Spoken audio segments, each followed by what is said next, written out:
Hey, everybody. So if you haven't heard recently, I'm here to deliver some not so great news to you. Interest rates have recently gone up.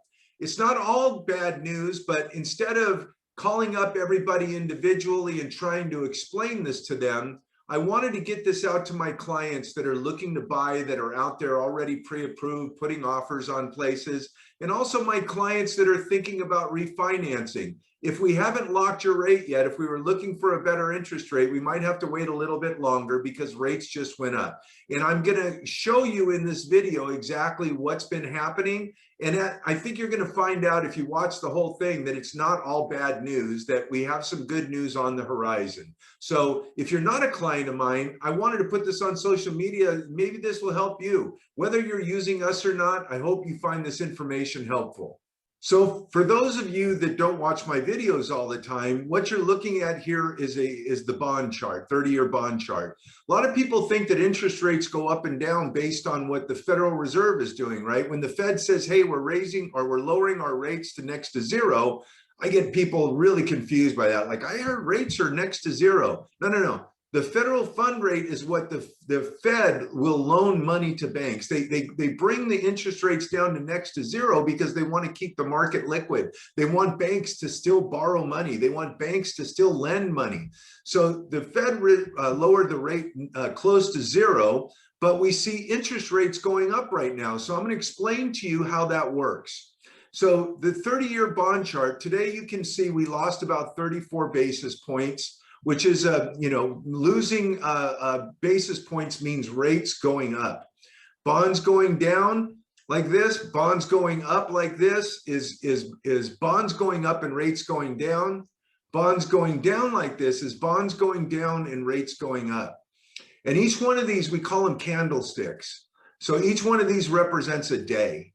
So when you see on January the 28th, we saw that all of a sudden we started losing ground and bonds started going down and rates started going up, although it was very gradual. All of a sudden on February the 12th, we see a fairly big move. And then the very next Monday, we saw a really big move to the downside, which meant rates were going up. So, between here and here, we lost, some lenders were as much as a quarter to the rate, right? So if you were, at 2.75, you might have seen lenders offering 3%, or maybe, 2.875%, and it would have cost you some basis points to get that. But what we've been waiting for is we've been waiting for some support levels to hold and for this to turn around and start going back up, but we haven't gotten that recently. Now, I've sat in a ton of webinars listening to different economists and market movers trying to figure out what's going on. Nobody seems to know exactly why bond traders are panicking right now and selling into the market. There seems to be a general consensus is the majority of them are worried that we might have a vaccine and that all of a sudden the economy is going to start rocking again, and they're trying to get ahead of it by selling their bond positions.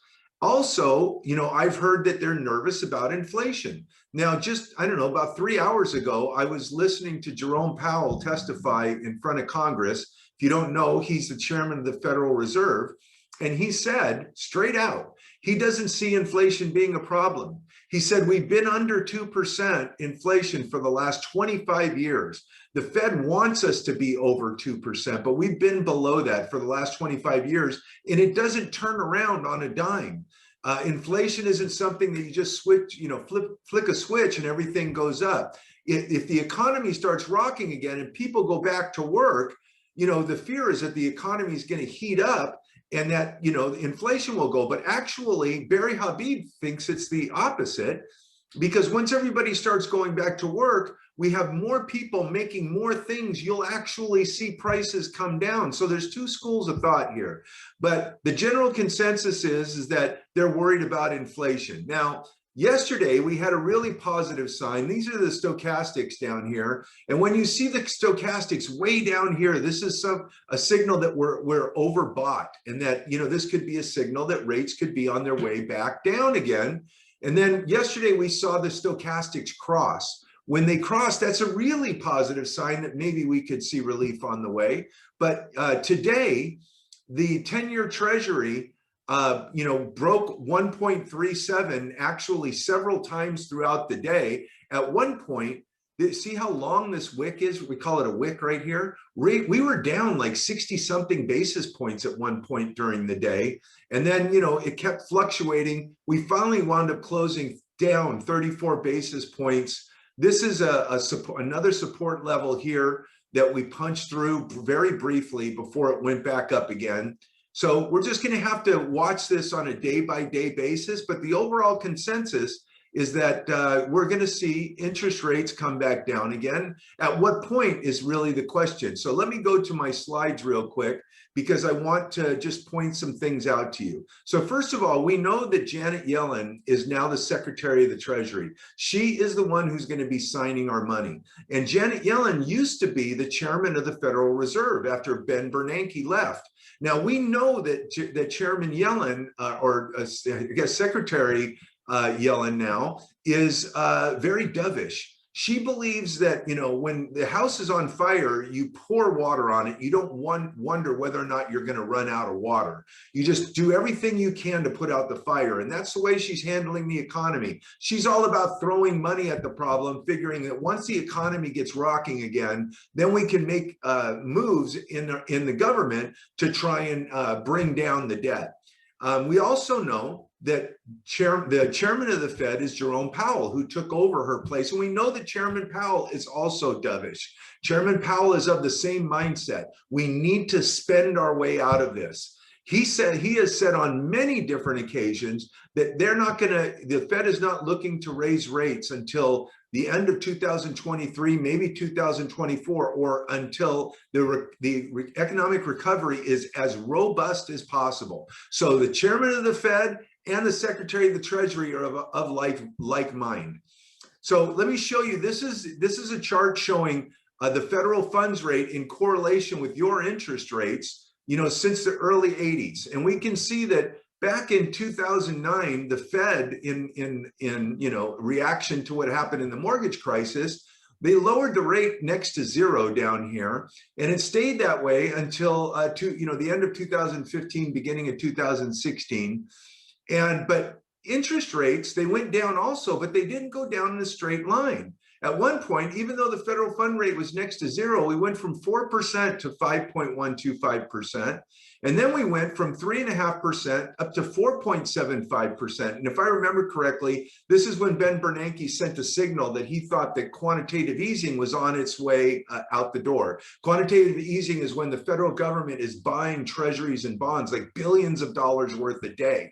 Like that was part of the economic recovery plan, was to, buy these treasuries and bonds to keep the economy rocking, right? Whenever you sell a treasury or a bond, there has to be a buyer. So the Fed was that buyer for those 6 years. But here's what we know. The other thing I hear is that, well, the Fed is printing money. This is going to cause a big problem with the economy, and the dollar is going to come down to zero, and yada, yada, yada. First of all, the Fed does not print money. That's not what they're talking about when that's a metaphor. What the Fed does is they issue debt. And we know from history that when the Fed issues debt, that interest rates go down. These are facts.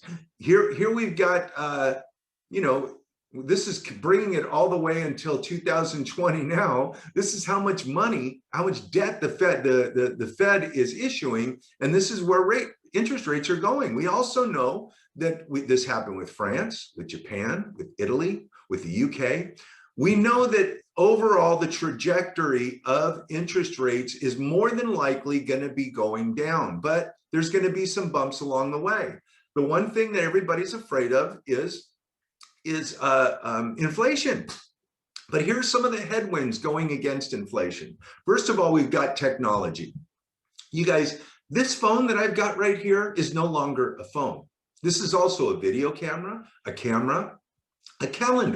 It gives me all the information that the world has to offer. It can do 100 different things, and you can get them for free nowadays if you just sign up, with AT&T or Verizon or, T-Mobile or whoever. They're actually giving those away for free. We also know that entertainment is coming down. I used to go to a couple movies a week. I don't go to movies anymore. Even before COVID, I mean, I've got an 82-inch TV, and I've got, every kind of streaming service you could imagine. Wind and solar is bringing the cost of electricity way down. We're going to see this accelerate over the next 10 years because the cost of this technology is coming down dramatically. We also have autonomous driving. This is going to be a thing. Tesla has announced full self-driving by the end of this year. By 2022, 2023, I'm sure that there's going to be a massive part of the population is going to be taking autonomous Teslas, and it's going to be for a fraction of the cost that you would take an Uber.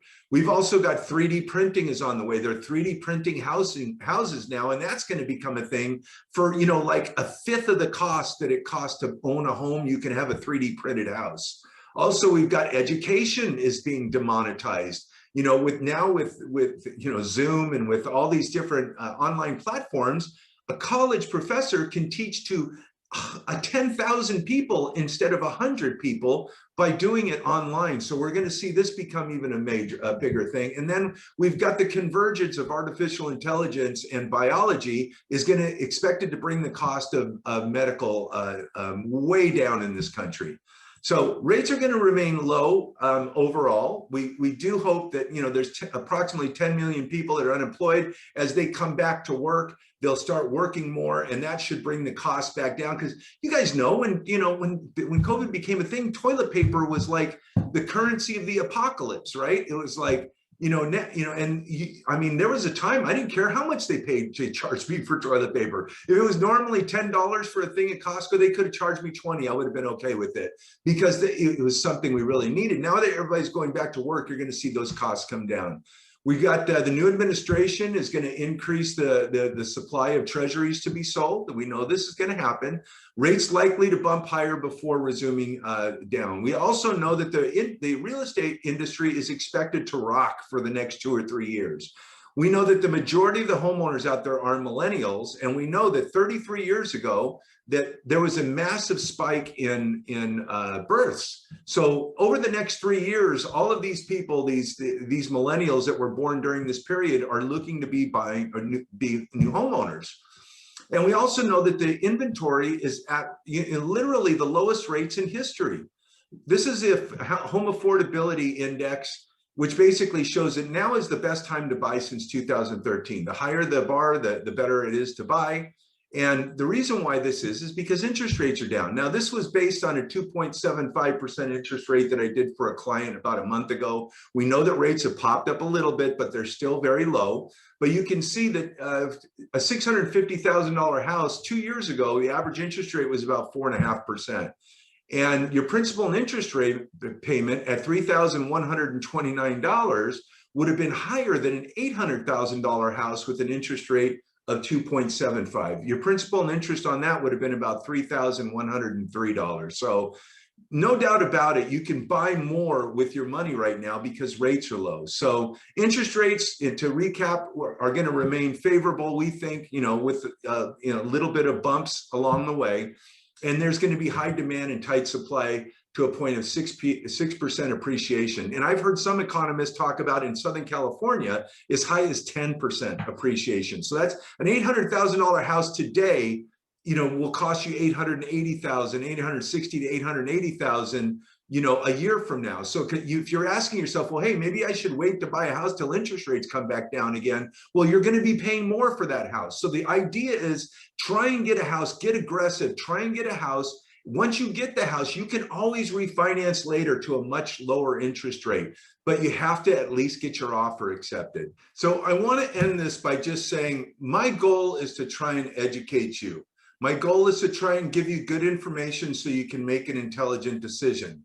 If you're one of my clients and you want to talk further about this, let's set up a quick meeting. Let's go over your individual situation, talk about strategy. If you're not one of my clients and you'd like to talk to me, all of my information is at the tail end of this video. Reach out to me and let's talk. there's something I could do to help you, I'll absolutely do whatever I can. I hope this message finds everybody happy, healthy, and safe, and hopefully we'll talk soon. Take care.